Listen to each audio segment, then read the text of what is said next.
Richard Linklater est un cinéaste américain atypique. Ayant débuté sa carrière en 1988 avec It's Impossible to Learn to Plow by Reading Books, il va réaliser des œuvres éclectiques, certaines fort intéressantes et d'autres moins, comme Slacker en 1990, Dazed and Confused en 1993, Walking Life, Tape en 2001, A Scanner Darkly en 2006, une adaptation d'un roman de Philip K. Dick, puis Boyhood en 2014 et Last Flag Flying en 2017. Le meilleur est sa trilogie intimiste, Before Sunrise en 1995, Before Sunset en 2004 et Before Midnight en 2013. Cette trilogie reprend le thème ancestral des rapports entre les deux sexes, déjà envisagé par moult cinéastes, et tente de faire le point sur ce sujet à notre époque contemporaine. L'optique prise par le cinéaste est de prendre un jeune homme et une jeune femme en 3 films différents à 9 ans d'écart à chaque fois, les inscrivant dans une temporalité effective, littéralement physique, au propos du film. Le temps et le temps à travers l'amour est donc essentiel ici, décliné dans les titres mêmes qui font le tour du cadran, le premier évoquant le moment avant le lever du soleil, le second celui d'avant son coucher et le dernier avec l'apparition de la nuit. Le cycle d'une journée comme d'une vie.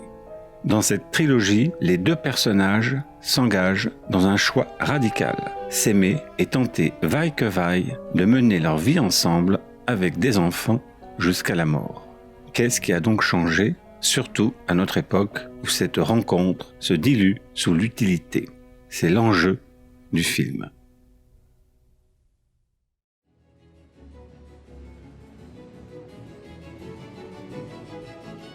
Au début de Before Sunrise, on entend l'ouverture de Didon et Aîné de Purcell. Choix musical nullement anodin si on compare l'histoire d'amour que raconte le film et celle que narre le célèbre opéra.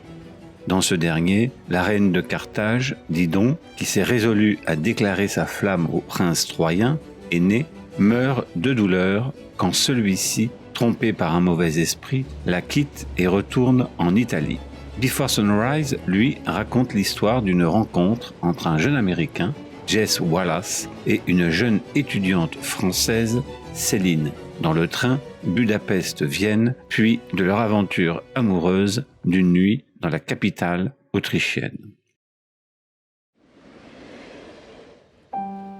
La première scène est révélatrice.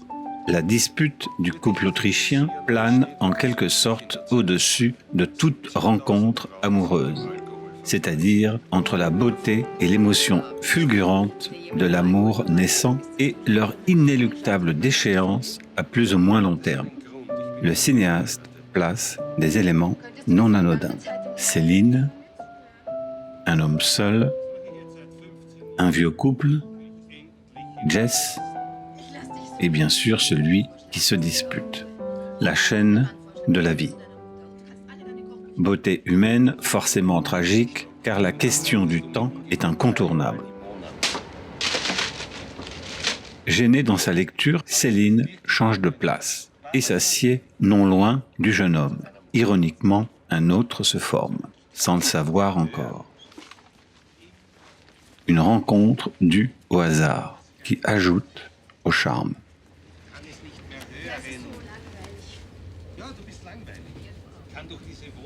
On remarque les regards de Jess envers Céline où on sent qu'il est tout de suite séduit. C'est lui d'ailleurs qui va engager la conversation. L'homme propose, la femme dispose. Ich möchte nicht, dass du mit mir kommst. Wart doch einen Augenblick.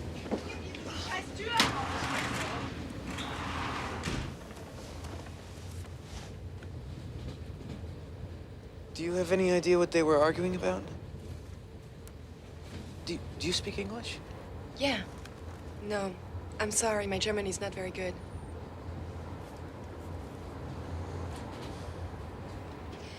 Une discussion s'engage entre eux à propos du couple qui se chamaille. No.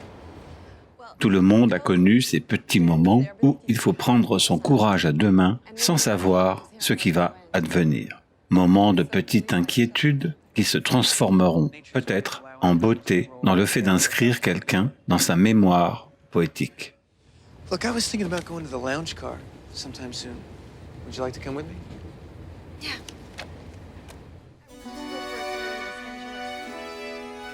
Jess et Céline se lèvent et vont dans la voiture-restaurant. Lui se rend à Vienne après un séjour à Madrid et elle retourne à Paris après des vacances chez sa grand-mère. Ils sympathisent, s'apprécient. Ils parlent d'eux-mêmes, abordent différents sujets, mais ce qui retient notre attention est l'attachement du cinéaste pour le moment présent, donc périssable en quelque sorte à l'instant même où il est vécu. À ce titre, Jess parle d'une idée d'émission pour une télé locale câblée qu'il a eue. Demander à 365 personnes dans le monde entier de tourner leur propre vie en 24 heures. La vie telle qu'elle est vécue pour capter la poésie du quotidien. Wait. All this mundane, boring thing everybody has to do every day of their fucking life. En contrepoint, la mort est évoquée. Jess parle qu'il a vu, étant petit, le fantôme de sa grand-mère entre les gouttes d'un tuyau d'arrosage dirigé vers le soleil pour créer un arc-en-ciel. And so I was doing that, and through the mist, I could see my grandmother. And she was just standing there, smiling at me, and I held it there for a long time. I looked at her, and then finally I let go of the nozzle, and then I dropped the hose, and she disappeared. Fugace et illusoire présence d'une morte. Céline l'écoute séduite et embraye sur le fait qu'elle a pris le train par peur de l'avion, imaginant l'explosion de ce dernier en vol. Choix qui l'a amené dans ce train et à faire la connaissance de Jess. Le hasard. I can't stop thinking that way. It's exhausting. Yeah, I bet. Really exhausting. Qu'est-ce qu'une rencontre? Quel est cet instant fugitif, le présent de la présence humaine, où tout se noue? Que reste-t-il de cette présence, que la personne soit morte ou vivante? Justement, le train arrive à Vienne. Il est temps de se séparer. Les deux jeunes gens regrettent de ne pas s'être rencontrés plus tôt.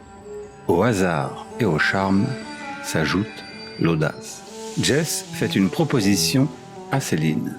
Étant donné qu'il doit prendre son avion le lendemain matin et n'a pas de quoi se payer l'hôtel, il tente de la convaincre de se promener avec lui toute la nuit dans la ville. Comme Céline hésite, il lui demande de changer d'optique. Jump ahead 10, 20 years, okay? And you're married. And only your marriage doesn't have that same energy that it used to have. You start to blame your husband. You start to think about all those guys you've met in your life and what might have happened if you picked up with one of them, right? Well, I'm one of those guys. That's me. So think of this as time travel from then to now. To find out what you're missing out on. See, what this really could be is a gigantic favor to both you and your future husband to find out that you're not missing out on anything. I'm just as big a loser as he is, totally unmotivated, totally boring, and you made the right choice and you're really happy. Intriguée et séduite, Céline accepte le pari. Let me get my bag. En descendant du train, on note que cette dernière a un petit doute avant de suivre Jess.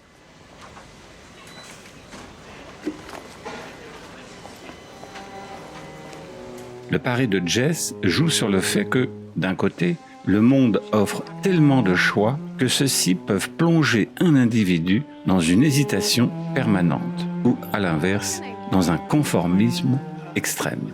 Et, de l'autre côté, que l'exclusivité du choix amoureux nous tire de la marmite de la multitude. Comment être sûr de ce choix? Qu'est-ce qui l'enclenche?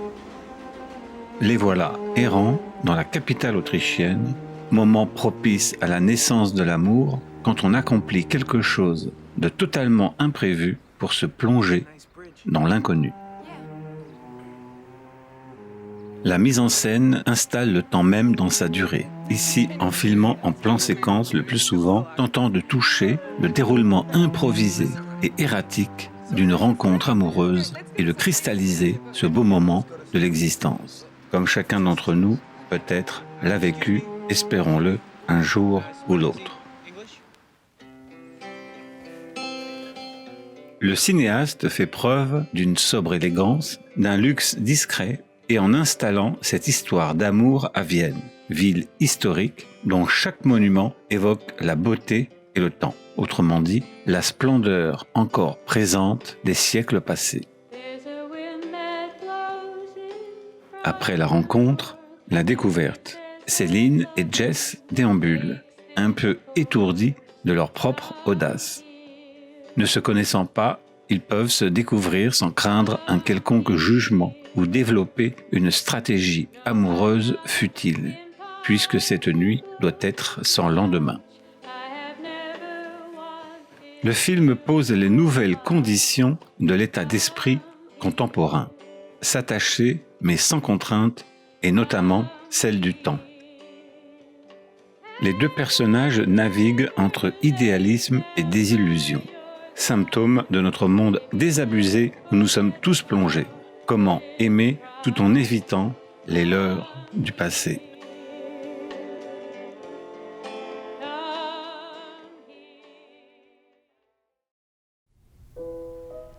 Une scène caractéristique de leur valse hésitation est le baiser qu'ils échangent dans une cabine au sommet de la Grande Roue de Vienne, la capitale s'étalant sous leurs yeux dans un beau coucher de soleil. Cliché comme la tentation d'un paradis aussitôt désiré que révoqué. Confrontation serrée qui se joue entre passé et présent, entre la beauté d'une ville historique, prestigieuse, et la beauté éphémère du sentiment amoureux, mais aussi entre la mémoire et l'oubli.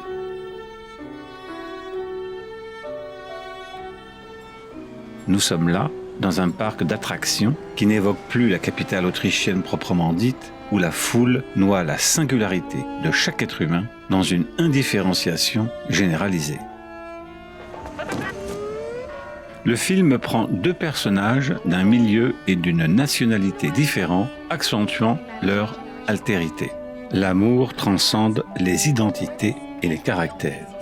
Elle, une Française, et lui, un Américain, comme un pont établi entre le Nouveau Monde et le Vieux Monde. Céline a été élevée dans la révolte de mai 68 par des parents qui s'aiment et qui l'aiment. Elle n'a pas à s'en plaindre. Mais pour elle, l'ennemi est indistinct et considère que les médias sont une nouvelle forme de fascisme. And yet for me now, it's another type of fight. We still have to deal with the same old shit, but we can't really know who or, what the enemy is. À l'inverse, les parents de Jess ne s'aimaient pas et ont divorcé sur le tard. Did your parents divorce? Yeah, finally. They should have done it a lot sooner, but they stuck together for a while for the well-being of my sister and I. Thank you very much. I remember my mother once, she told me right in front of my father, they were having this big fight, that he didn't really want to have me. That he was really pissed off when he found out that she was pregnant with me. That I was this big mistake. And I think that really shaped the way I think. I always saw the world as this place where I really wasn't meant to be. That's so sad. No, I eventually kind of took pride in it. Like my life was my own doing or something. Like I was crashing a big party. That's the way to see it. Le constat du film est assez juste. Tous deux avancent dans le brouillard, le passé n'offre plus de points d'attache, tandis que le présent est ambigu et menaçant. Les personnages discutent d'abord de la sexualité, enjeu qui les concerne de plein fouet. La sexualité masculine et féminine ne se développe pas de la même manière. Au jeu de la vérité, la question des premières pulsions sexuelles est posée. Céline évoque une histoire réelle avec un homme. My first sexual feelings, oh my god. I know. Jean-Marc Fleury. Jean-Marc Fleury? We were at this summer camp together, and he was a swimmer. Yeah. Yeah, he had bleached out chlorine hair and green eyes. And to improve his times, he shaved the hair off his legs and arms. It's disgusting. Oh no, he was like this gorgeous dolphin. And my friend Emma had a big crush on him. So one day I was cutting, crossfield back to my room, and he came walking up beside me. And I told him, you should date Emma because she has a big crush on you. And he turned to me and said, well, that's too bad, because I have a big crush on you. So, yeah. Et Jess, son fantasme d'une pin-up dans le magazine Playboy. But as far as sexual feelings go, I'll have you know, it started with an obsessive relationship with Miss July, 1978. Do you know Playboy magazine? Oh, yeah, I've heard of it. Do you know yeah. Crystal? No. You don't know Crystal? Well, I knew Crystal. Ils en viennent fatalement à parler de leur passé sentimental. Jess vient de quitter une jeune fille qu'il avait rejointe à Madrid et Céline, elle, s'est séparée il y a 6 mois d'un jeune homme qui n'avait rien pour lui. Jess se fera plus cinglant. You know what's the worst thing about somebody breaking up with you? Is when you remember how little you thought about the people you broke up with, and you realize that is how little they're thinking about you, you know? You'd like to think that you're both in all this pain, but really, they're just, hey, I'm glad you're gone. Futilité et friabilité des sentiments. Alors, comment aimer et être sûr de son choix? Plus tôt, quand Céline lui demande s'il connaît des couples heureux, But I think they lie to each other. Yeah. la beauté est là, mais la désillusion est partout. Céline avait fait part de l'histoire de sa grand-mère qui, durant toute une vie, a aimé un autre homme que celui avec qui elle a vécu. Infini, mystère des êtres. She just accepted her fate. It's so sad. And in the same time, I love the idea that she had all those emotions and feelings I never thought she would have had. Et Jess ajoute It was better that way. If she'd ever got to know him, I'm sure he would have disappointed her eventually. How do you know? You don't know them. Yeah, I know. But it's just people have these romantic projections they put on everything, that's not based in any kind of reality. Romantic projections? Yeah. Oh, Mr. Romantic up there in the Ferris wheel. Oh, kiss me, the sunset. Oh, it's so beautiful. All right. Tell me about your grandmother. What were you saying about her? imagerie romantique aussi séduisante qu'illusoire. Jess est non pas cynique, mais tente d'être plus réaliste et parfois se trompe, ne tenant pas à s'illusionner comme lors de l'intervention de la chiromancienne. Même lorsqu'un jeune homme au bord du Danube leur demande de choisir un mot à partir duquel il écrit un poème, il ne peut s'empêcher de suggérer que cela a été écrit avant. He probably didn't just write that. He wrote it, but he probably just plugs that word in. Whatever, milkshake. What do you mean? Nothing, I loved it. It was great. Cependant, le poète avait précisé une chose importante.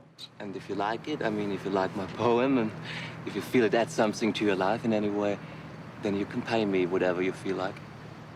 Qu'est-ce qui ajoute à la vie? Surtout que nous mourrons totalement oubliés un jour ou l'autre.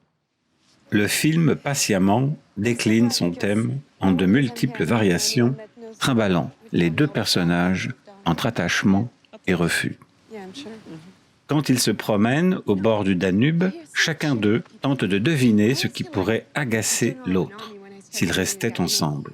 Épineux problème que ce futur virtuel.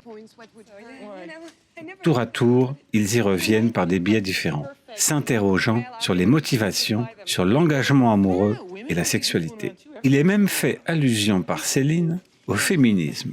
I had this awful paranoid thought that feminism was mostly invented by men, so they could fool around a little more. Woman, free your mind, free your body, sleep with me. We're all happy and free as long as I can fuck as much as I can. Les jeunes gens, dans leur immaturité, agitent toutes les questions possibles afin de trouver une réponse à leur interrogation. Ils renoncent avant de reprendre plus intimement. Well, anyway, it's depressing. You know what? What? You want to stop talking about this? Yeah, I hate it. Man, woman. There's no end to it. It's like, It's like a skipping record, Yeah. Every couple's been having this conversation forever. Tout le film joue de la beauté, du choix amoureux et de la fragilité de la présence humaine dans un monde soumis au rouleau compresseur du temps et de la mort, de l'oubli. Témoin cette scène où Céline emmène Jess dans un cimetière. Elle se souvient qu'elle est déjà venue ici adolescente, endroit qui l'avait plus impressionnée que les musées. Le vieux gardien du cimetière lui avait dit que presque tous les gens enterrés ici étaient anonymes, juste parfois un prénom. Ceci avait été rejeté par le Danube au début du siècle, à cause d'accidents de bateaux. Elle avait pensé alors I always liked the idea of all those unknown people lost in the world. When I was a little girl, I always thought that if none of your family or friends knew you were dead, then it's like not really being dead. People can invent the best and the worst for you.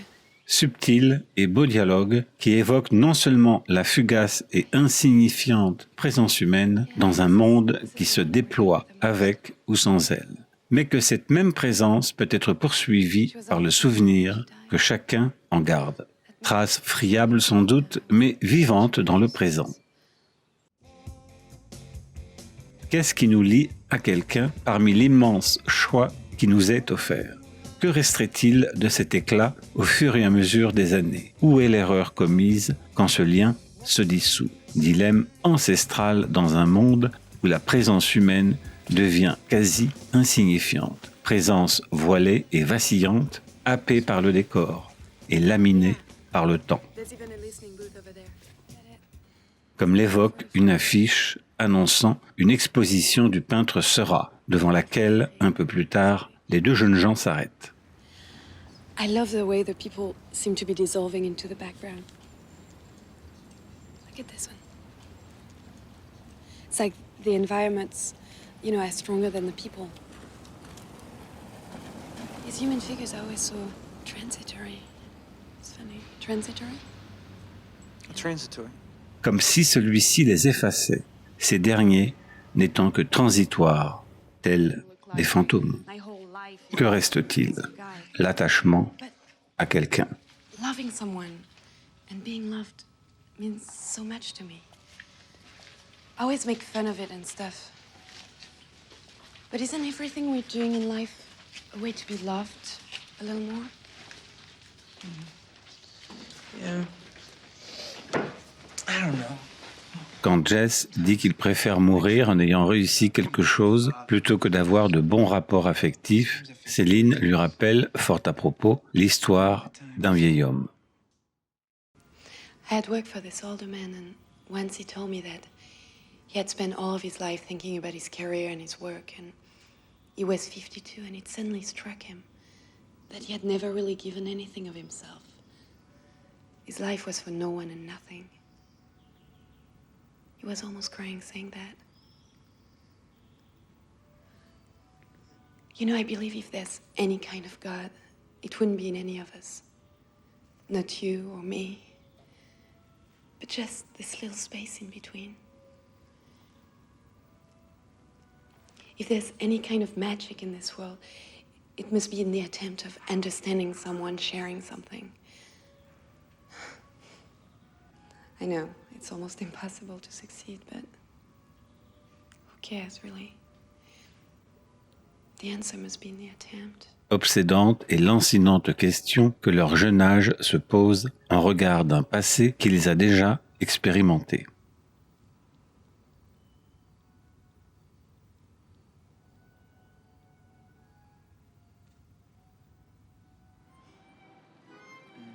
Autour d'une table, sur un bateau, Céline et Jess se donnent comme finalité, malgré les sentiments qu'ils éprouvent de plus en plus l'un pour l'autre, de ne se voir que cette seule nuit, ni illusion, ni prévision.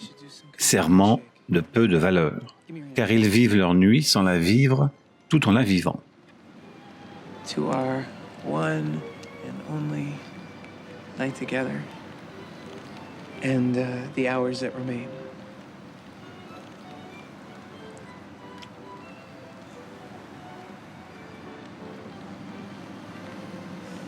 What?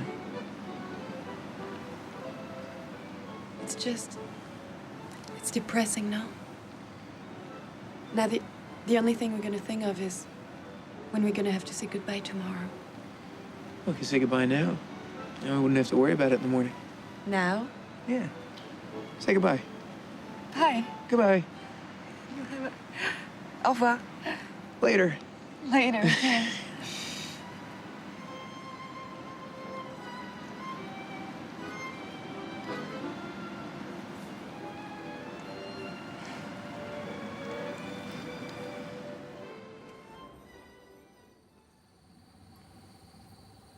Et quand ils se retrouvent allongés dans un parc, le moment se fait plus précis dans ce qui sous-tend le film. Engagement ou renoncement, tentation, revirement, questionnement et attirance.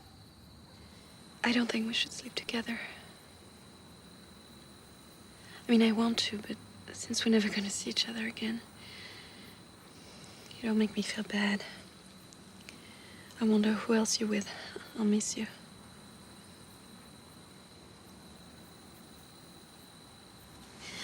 I know. It's not very adult. Maybe it's a female thing. I can't help it. Let's see each other again. No, I don't want you to break our vow, just so you can get laid. I don't want to just get laid. I want to, I mean, I think we should. I mean, we die in the morning, right? I think we should. No, then it's like some male fantasy. Meet a French girl on a train, fuck her, and never see her again. And have this All great right, story to all tell. right, I don't want to be a all great right, all story. right. I don't want this great evening to just have been for that. Okay, Okay? okay. We don't have to have sex. It's not a big deal. Okay. Ils évoquent enfin la possibilité de se revoir. Jess se fait même plus précis. You don't want to see me again? No, of course I do. Listen, if somebody gave me the choice right now of to never see you again or to marry you, right, I would marry you. Right? And maybe that's a lot of romantic bullshit, but people have gotten married for a lot less.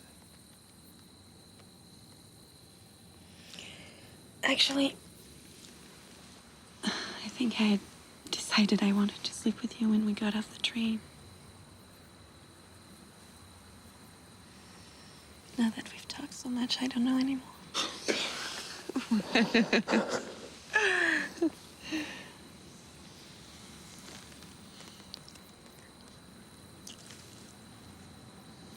Why do I make everything so complicated? I don't know.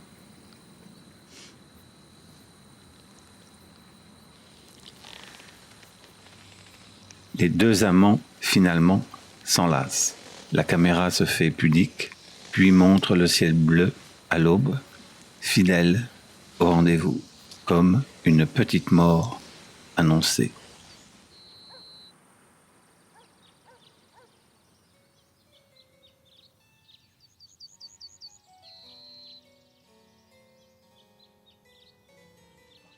Le lendemain, dans une rue, Jess et Céline aperçoivent par une fenêtre un homme qui joue au clavecin une variation tirée des variations Goldberg de Bach.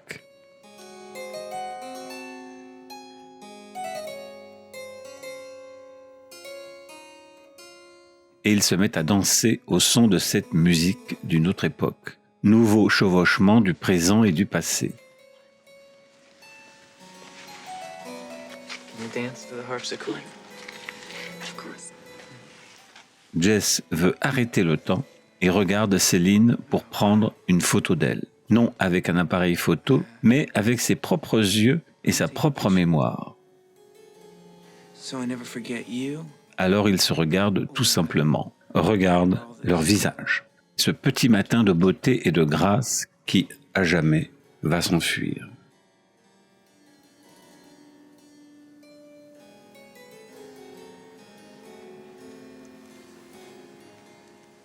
Qu'est-ce qui est plus essentiel que le visage de l'être aimé? Au fond, qu'est-ce qui exprime mieux que toute autre partie du corps l'individualité de quelqu'un, sinon son visage? Sans celui-ci, les corps se ressemblent et deviennent semblables les uns aux autres, quasiment interchangeables dans leur triste matérialité physique, mystérieuse présence et mystérieux visage qui enveloppe et baigne en retour notre propre être d'une lumière apaisante et souveraine.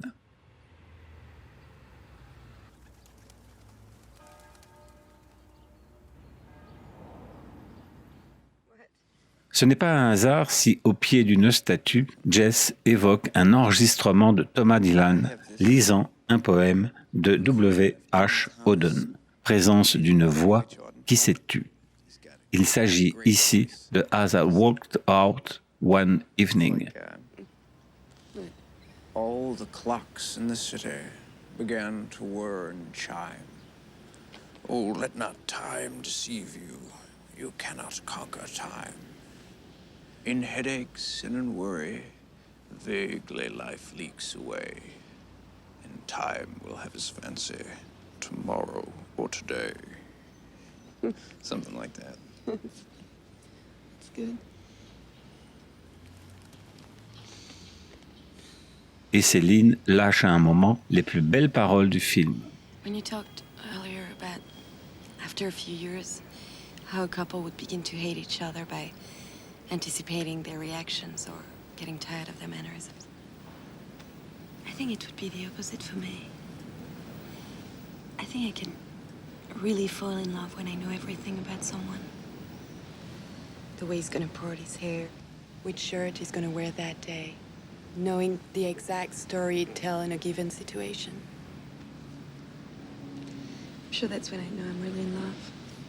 En effet, à l'inverse de ce que beaucoup de gens considèrent, l'amour ne meurt pas de l'ennui dû à la répétition de la présence de l'être aimé. Il est surtout dans le contentement quotidien et concret de celle-ci, comme une fugue de Bach que l'on peut écouter et écouter indéfiniment sans jamais se lasser, émerveillé de sa fulgurante beauté. Et là, seul compte l'indispensable présence d'autrui qui nous accompagnera jusqu'à la mort. Une présence sans cesse présente.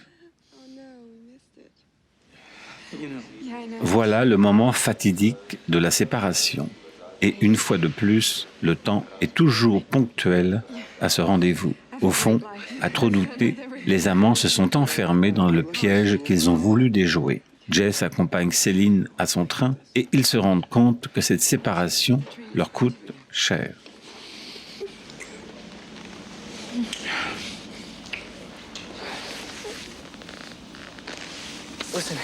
Listen, you know all this bullshit we're talking about not seeing each other again? I don't want to do that. I don't want to do that either. You don't either? I was waiting for you to say it. Why didn't you say something? I was afraid maybe you didn't want to see me. All right, well, listen, what do you want to do? Maybe we should meet here in 5 years or something. All right, 5 years? 5 years, that's a long Yes, time. it's awful. It's like a sociological experiment. How about 1 year? 1 year, all right. 1 year. How about 6 months? 6 months? Yeah. It's gonna be freezing. Yeah? Yeah. Who cares? We come here, we go somewhere else. Okay. 6 months from now, last night. Last night, 6 months from Okay. last night, which was June 16th. So, track 9, 6 months from now at 6 o'clock at night.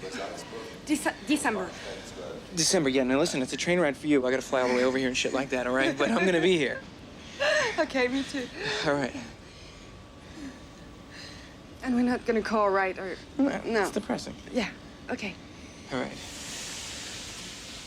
All right, your train's gonna leave. Say goodbye. Bye. Goodbye. Au revoir. Later.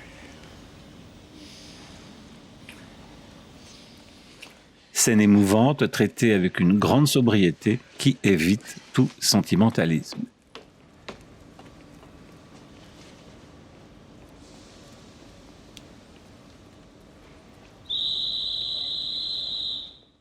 La fin du film est d'une très grande beauté et d'une rare élégance. Une fois que les deux amants se sont séparés, nous revoyons au petit matin, sur une musique de Bach, les lieux qu'ils ont parcourus. Sauf que ces lieux maintenant sont vides de leur présence.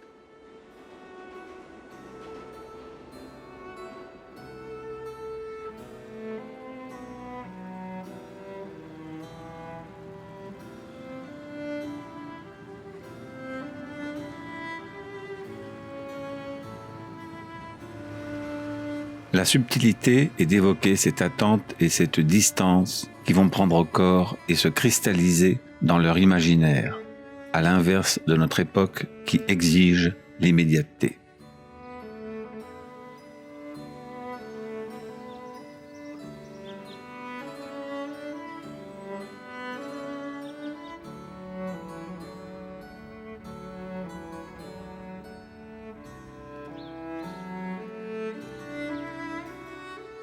Toute la grâce du cinéaste est là, de faire sentir la présence à jamais enfuie, l'absence par le temps qui se déroule doucement.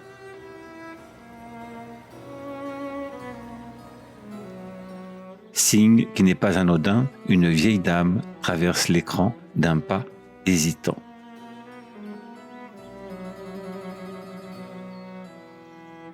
Chacun de leur côté, Céline dans le train, l'air rêveuse, et Jess dans le car, tout aussi rêveurs, vont dans des directions opposées.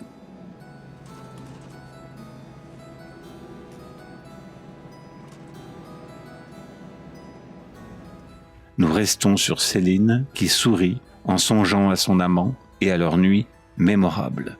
Présence à jamais indélébile.